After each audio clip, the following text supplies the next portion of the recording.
KSU രാഷ്ട്രീയത്തിലൂടെ പൊതുപ്രവർത്തന രംഗത്തിറങ്ങി youth കോൺഗ്രസിലൂടെ ദേശീയ തലത്തിലേക്ക് വരെ എത്തിയ KM അഭിജിത്താണ് നാദാപുരത്ത് UDF സ്ഥാനാർത്ഥിയായി അംഗത്തിനിറങ്ങുന്നത്. എന്തായാലും അഭിജിത്ത് നമ്മോടൊപ്പമുണ്ട്.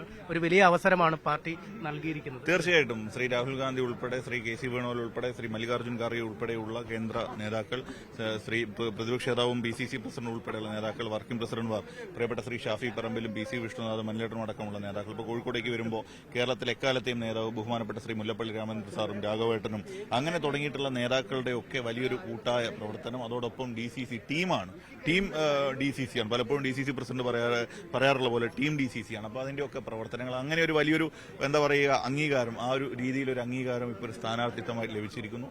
എന്തായാലും നാദാപുരം ജനങ്ങൾ ആഗ്രഹിക്കുന്ന, വ്യക്തിപരമായ എന്റെ സന്തോഷത്തെക്കാളേറെ, വ്യക്തിപരമായ എന്റെ എന്തെങ്കിലും താല്പര്യങ്ങളെക്കാളേറെ നാദാപുരത്തെ മാറ്റം ആഗ്രഹിക്കുന്ന ജനങ്ങളും അതോടൊപ്പം കേരളം മാറണമെന്ന് ആഗ്രഹിക്കുന്ന ജനങ്ങൾക്കുമൊപ്പം ഒരു മാറ്റം നാദാപുരത്തുണ്ടാകും. കോഴിക്കോട് വലിയ പ്രതിസന്ധിയിലൂടെ കടന്നുപോവുകയായിരുന്നു കോൺഗ്രസ് പാർട്ടി.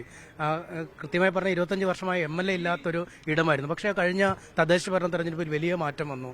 ജില്ലാ പഞ്ചായത്ത് പിടിച്ചെടുക്കുന്നു, കോർപ്പറേഷനിൽ ഏതാണ്ട് വിജയത്തോടടുത്ത പരാജയത്തിലേക്ക് നീങ്ങുന്നു. പക്ഷേ മറ്റ് തദ്ദേശ ഭരണ സ്ഥാപനങ്ങൾ ഏറിയ പങ്ക് ലഭിക്കുന്നു. ആ ഒരു മാറ്റത്തിന്റെ കൊടുങ്കാറ്റ് അത് ഈ തെരഞ്ഞെടുപ്പിൽ നിങ്ങൾക്ക് അനുകൂലമാണ് കരുതുന്നു? അല്ല, തീർച്ചയായിട്ടും ഇത്തവണ വലിയൊരു മാറ്റം കോഴിക്കോട് ജില്ലയിൽ മുൻപേ UDF മുന്നോട്ട് വെച്ചു. 13-ൽ 13 ഔട്ട് ഓഫ് 13 ആ റിസൾട്ട് ഇത്തവണ ഉണ്ടാകും. 13-ൽ 13 UDFന് അനുകൂലമാകുന്ന ഒരു തെരഞ്ഞെടുപ്പ് ഫലമായിരിക്കും കോഴിക്കോട് ഉണ്ടാകും. അതിൽ കോൺഗ്രസിനെ സംബന്ധിച്ച് നേരത്തെ സൂചിപ്പിച്ചു, 20 വർഷക്കാലത്തിലേറെ കോൺഗ്രസിനൊരു MLA ഇല്ലാത്ത ആ ഒരു അപവാദം തന്നെ ഇത്തവണ മാറും. ഒന്നിലേറെ MLA മാർ ഇത്തവണ കോൺഗ്രസിനും കോഴിക്കോട് ഉണ്ടാകും. സിറ്റിംഗ് സീറ്റ് അല്ല, കോഴിക്കോട് സിറ്റിംഗ് സീറ്റ് എടുക്കാനില്ല കോൺഗ്രസ് നേതാക്കൾക്ക്.